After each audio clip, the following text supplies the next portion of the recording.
We approach building Maria and Tony's relationship in the room by just honestly hanging out with each other. This is my second time doing West Side Story, and anytime you want to build a really good and like powerful relationship, spend time together. It's like any relationship, you know.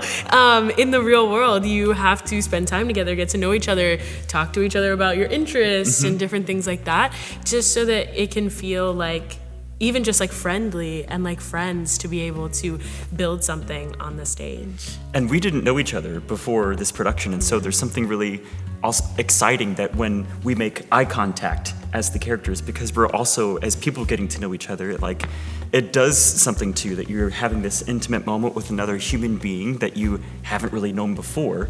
And so I think us not knowing each other before, at least for me, has sort of helps in this sort of discovery of like, who is this person sort of feelings as we're exploring the characters. You build a powerful relationship, and so you try to build a friendship, try to get to know each other, all of those things. And so then when you get to the end of the story and get to the tragic part of their relationship, it is sad. It is sad to see something happen to a person that you're getting to know and you like, and it's like, oh, I like this person, and oh no, something's happening to them on stage. And so just the same way that you would build the relationship outside of the show, you then bring all of that onto the stage. In looking at Tony, I've been trying to look at how many dimensions can I bring out of him. It can be easy to only play this sort of optimistic, hopeful, sort of blissfully naive lover.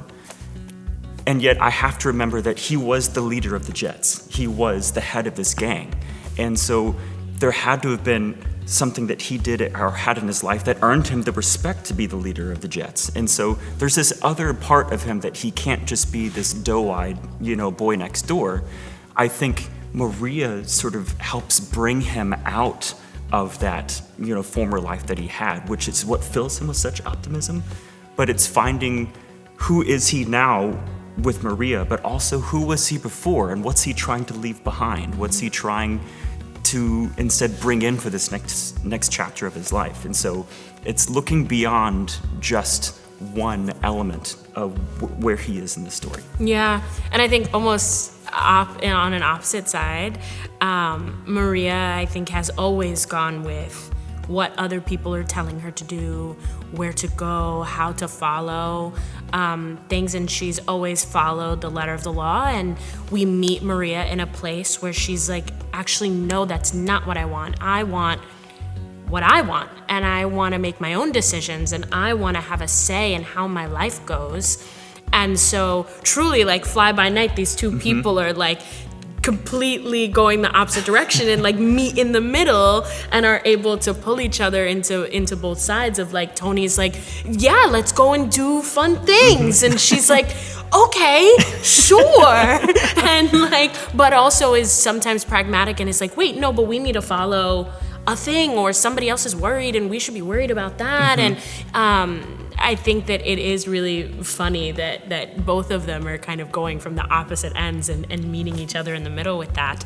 And then with our particular story, Tony and Maria, we have this sort of feeling, there's so much optimism, there's so much hope of love conquers all. And then we were talking about in our One Hand, One Heart at the end, where that optimism then shifts to practicality. Like, how do we make this work? Like, now we have to face the world, and are we confident? Do we have the courage to take the necessary steps to have our love be open when it may not be culturally respected by either side of the Sharks or the Jets? We don't know. And so I love that juxtaposition of optimism and hope and love, and then there's also this now what feeling that we have to deal with, Rehearsal so far has been amazing, but we've spent most of our time together.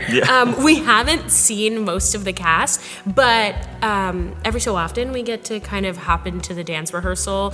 Since Houston Grand is wonderful and has multiple humongous rehearsal studios, we're rehearsing right now on different floors.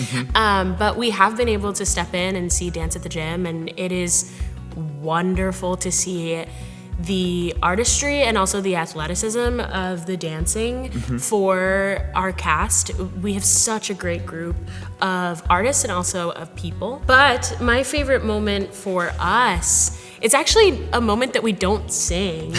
It's the meeting scene. I love, first of all, Dance at the Gym is my favorite number of the entire show of West Side Story, but the meeting scene is glorious. Time stops and these two people lock eyes for the first time, and it's true love at first sight. They fall in love, and I'm a huge romantic, and so like to me that is the ultimate love moment. Yeah, absolutely. Yeah, I mean, being able to pop in, even just yesterday, we were doing some of the cha-cha choreography, and just to be in the room with the whole company and just the energy of the dancers, it automatically just elevates things. You know, when you think that there's 30, 40 people in a room and we're all telling this one story together, it's remarkable. And I just love our scenes together as well. They're so great. And I love that we get chances, as you were saying, like your favorite moment is sort of in a non-singing scene. I love that we get the chance to have dialogue scenes, singing together. So you have music, moments without music, moments without dialogue or singing, and when it's just dance.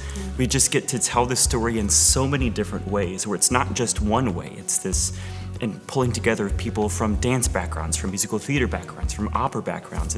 It's sort of like sharks and jets, sort of in our own parts of the industry, coming together to tell this one story.